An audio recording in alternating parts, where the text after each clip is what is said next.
Okay, so we're back in the kitchen. Again, exercise that we can do in a really small space. And we were looking at moving the weight from side to side. And now we're going to look at moving the weight forward and back. It's a little easier, I think, to start with moving side to side because you're kind of symmetrical, right to left, more or less. But moving forward and back can be a little bit more difficult. So it's the same idea, the idea of letting your body weight fall into the ground to move rather than to push off the ground. So usually if we're walking or we're running, we actually want that sort of rebound off the ground as we move.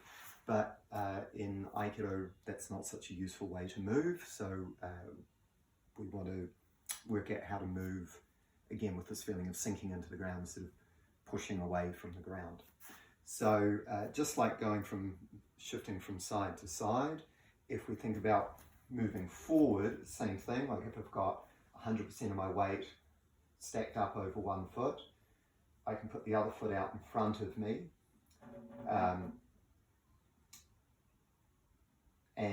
Again, really just relax the leg, and you don't need to put any weight on that. Keep all your weight on the rear leg. And you probably won't be able to step very far forward. You'll need to kind of soften the rear leg a little bit so there's a bit of a bend.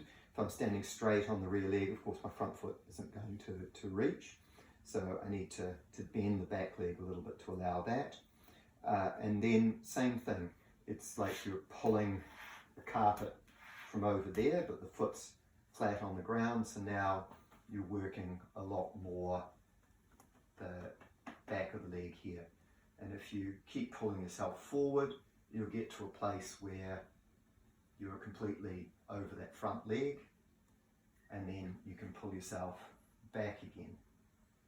Now as if pulling a carpet that's behind you. So the front leg can just sort of relax, and you'll end up standing completely over the back leg. If you had room, you could just keep walking forward, or you can just tip backwards and forwards. You're pulling with the front leg, just feeling letting go of the back leg, so it's just soft and falling down to the ground until you could just take it away, and then moving yourself back again. And then you could swap and do your feet the other way if you don't have much space, or you could just keep walking forward. So you could then mix that up a little bit if you wanted to stand more in hanmi and do the same kind of movement. Now you're going to get the same sort of thing with the front leg, but as you come back to the back leg, you're going to be using different kind of combination muscles. There'll be more of the inside of the leg working as you come back this way.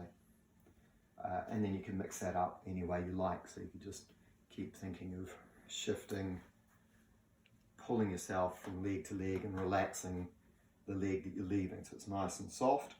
And of course, as you move around, if the legs relax, hopefully we'll have that situation where your knees stay pointing with the toes of your feet, so you won't end up with something like this. If you relax the leg, it should just sort of generally drop out in the direction that the foot's pointing. So you're just shifting from side to side.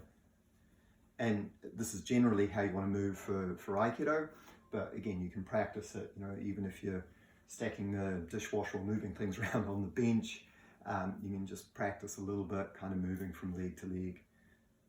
So we've got moving forward and then moving forward and backward, and then mixing it up in different ways just freely.